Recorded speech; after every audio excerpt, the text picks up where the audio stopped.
ఈ రోజే డౌన్లోడ్ చేయండి. మీ ఫేవరెట్ షోస్ చూడండి. ఆ ఇంద్ర నీకు గౌతమ్కి మొదటిసారి పెళ్లి అనుకున్నప్పుడు రాలేదు, రెండోసారి రాలేదు,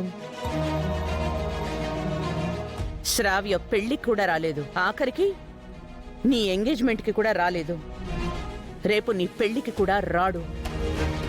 మా పెళ్లికి ఇంద్ర పెళ్లి కొడుకై వస్తాడు మామ్. ఇన్నిసార్లు రానివాడు నీ పెళ్లికొస్తాడు అని గ్యారంటీ ఏంటి? అదెలా నమ్ముతున్నావు? ఇంద్ర ఎన్నిసార్లు రాకపోవడానికి ఒక బలమైన కారణం ఉంది. అది భానుమతి బామ్మగారు రావద్దని చెప్పడం వల్ల కాదు.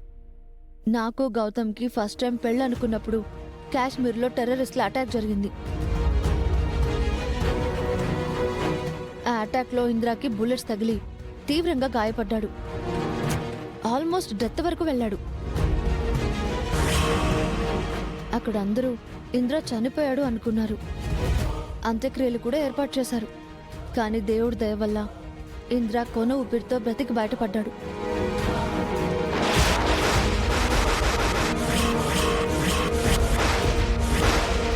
ఆ విషయం ఇక్కడ ఎవరికీ తెలీదు. కాశ్మీర్ వెళ్ళాకే నాకు తెలిసింది. ఇంద్ర ఇప్పుడిప్పుడే రికవరీ అవుతున్నాడు. తను ఇంజ్యూర్ అయిన విషయం తెలిస్తే అర్జున్ ప్రసాద్ అంకుల్, సుభద్ర ఆంటీ కంగారు పడతారని సీక్రెట్ గా ట్రీట్మెంట్ తీసుకుంటూ దాచేశాడు. ఇక్కడికి రాకుండా ఏదో కారణం చెప్తూ వచ్చాను అని నాతో చెప్పాడు. మా పెళ్లి టైంకి ఖచ్చితంగా ఇక్కడ ఉంటానని కూడా చెప్పాడు. సో నేను మళ్ళీ ఇన్సల్ట్ అవ్వను మామ్. నువ్వేమీ వర్రీ అవ్వకు. ఇంద్ర వస్తాడు. ఈసారి ఖచ్చితంగా నా పెళ్లి జరుగుతుంది. వాడు ఎలా చచ్చినా నాకు అనవసరమే.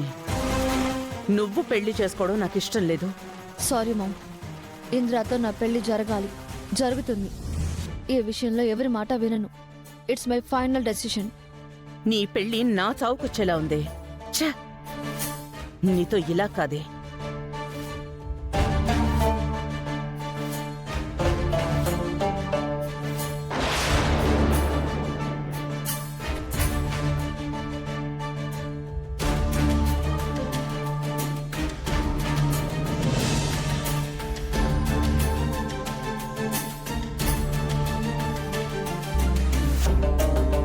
చెప్పండి మేడం. మీతో మాట్లాడాలి. అర్జెంటుగా మా ఇంటికి రండి. Okay madam.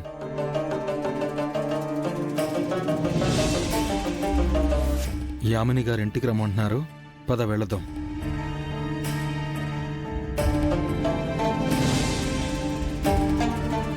బంగారాజు, అమ్మా, శ్రావ్య సున్నుండలు కావాలని అడిగింది. ఆ ఇంటికెళ్ళి శ్రావ్యకిచ్చేసిరా. అలాగే అమ్మా.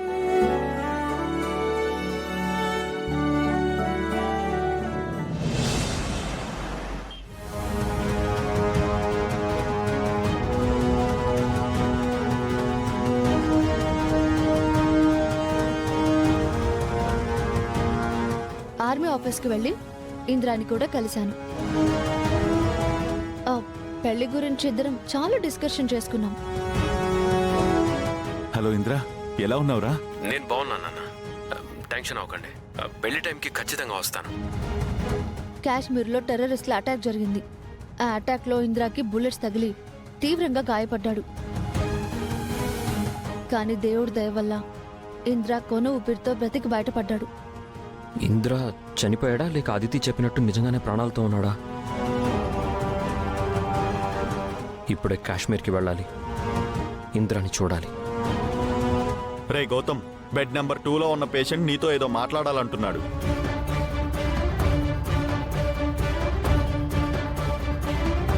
గౌతమ్, ఏంట్రా, ఏం ఆలోచిస్తున్నావు? ఇంద్ర బతికే ఉన్నాడు. వాట్? చనిపోయాడని చెప్పావు? అదితి కాశ్మీర్ వెళ్ళింది. ఇంద్ర ప్రాణాలతో ఉన్నాడని తను చెప్తుంది. అది ఎలా సాధ్యంరా? ఇంద్రా చితికి నువ్వే నిప్పంటించానని చెప్పావు. వాడు అంతిమ సంస్కారాలు నేనే చేశాను. కానీ నేను చివరిదాకా చితి దగ్గర లేను. చితి మండుతూ ఉండగా అహల్య అన్కాన్షియస్ అయి పడిపోయింది. తను తీసుకుని నేను హాస్పిటల్కి వెళ్ళాను. నిజంగా చితి మీద ఉన్న మనిషి బ్రతికి రావడం ఏంటి? ఇట్స్ ఇంపాసిబుల్ కదా. అతిథి అబద్ధం చెప్తుందేమో. అదితి మాటల్లో కొంత నిజం ఉందనిపిస్తుందిరా. నేను ఇంద్ర కొన ప్రాణాలతో ఉన్నప్పుడే చూశాను. వాడు చనిపోయాడనుకుని నేను అంత్యక్రియలకి ఏర్పాటు చేశాను. ఆ తర్వాత పూర్తి కాకుండానే మధ్యలో వెళ్ళిపోయాను. ఒకవేళ తర్వాత తను కదిలాడేమో, చివరి శ్వాస నిలుపుకొని చితి నుంచి లేచాడేమో. అది అరుదుగా జరుగుతుందిరా. ఇంద్ర విషయంలో అలా జరుగుతుందని నువ్వు అనుకుంటున్నావా? ఏదైనా అద్భుతం జరిగిందేమో. ఇంద్ర ఇప్పుడు ప్రాణాలతో ఉన్నాడేమో. ఓకే, ఇంద్ర బతికే ఉన్నాడా అనుకుందాం. ఈ పాటికి నిన్ను కాంటాక్ట్ చేసేవాడు కదా. ఇన్ని రోజుల్లో ఒక్కసారి కూడా నీకు ఇంద్ర ఫోన్ చేశాడా? లేదురా. వాడు సీక్రెట్గా ట్రీట్మెంట్ చేయించుకుంటున్నాడని, పూర్తిగా రికవర్ అయ్యేంత వరకు వాడు బయటికి రాదలుచుకోలేదని ఇంద్ర తనతో చెప్పినట్టు అదితి చెప్తుంది. ఇంద్రాకి అతిథి కంటే నువ్వే ఎక్కువ కదరా. ఒకవేళ ఇంద్ర బతికుంటే ఆ విషయం అందరికంటే ముందు నీకే చెప్తారు కదా. ఎందుకు చెప్పలేదు? అదే నాకు అర్థం కాని విషయం. ఇంద్ర బతుకున్న విషయం వాడు నా దగ్గర ఎందుకు దాచినట్టు? ఇదేదో మిస్టరీగా ఉంది గౌతమ్.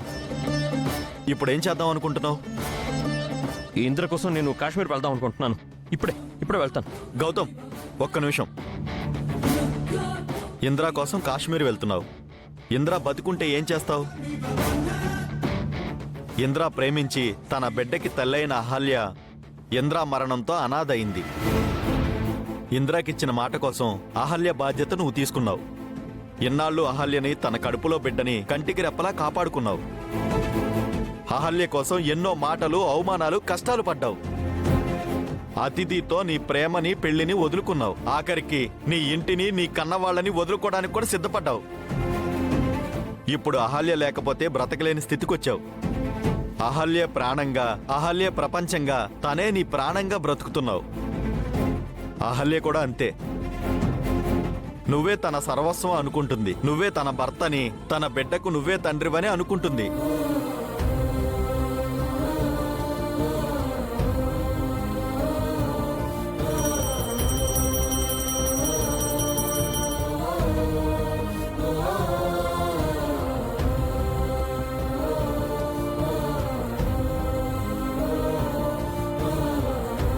స్వామి, ఇంటికి దీపం ఇల్లాలు అంటారు, కానీ ఈ ఇంటికి వెలుగు గౌతమ్ గారు. ఆయన నా కోసం, తన వాళ్ళ కోసం, ఈ ఇంటి కోసం ఎంతగానో కష్టపడుతున్నారు. అదితి పెళ్లి విషయంలో చాలా స్ట్రగుల్ అవుతున్నారు.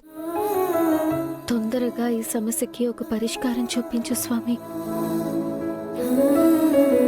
గౌతమ్ గారిని ఈ టెన్షన్లో నుంచి బయటపడేయండి స్వామి. ఆయన సంతోషంగా ఉండాలి.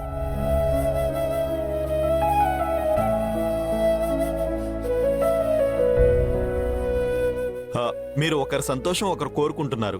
మీ మధ్య విడదీయరాని బంధం ఏర్పడింది. ఇప్పుడు చనిపోయాడనుకున్న ఇంద్ర తిరిగి వస్తే అహల్య నీ ప్రాణం అనుకుంటున్న నీ పరిస్థితి ఏంటి గౌతమ్? నువ్వెలా తట్టుకుంటావు?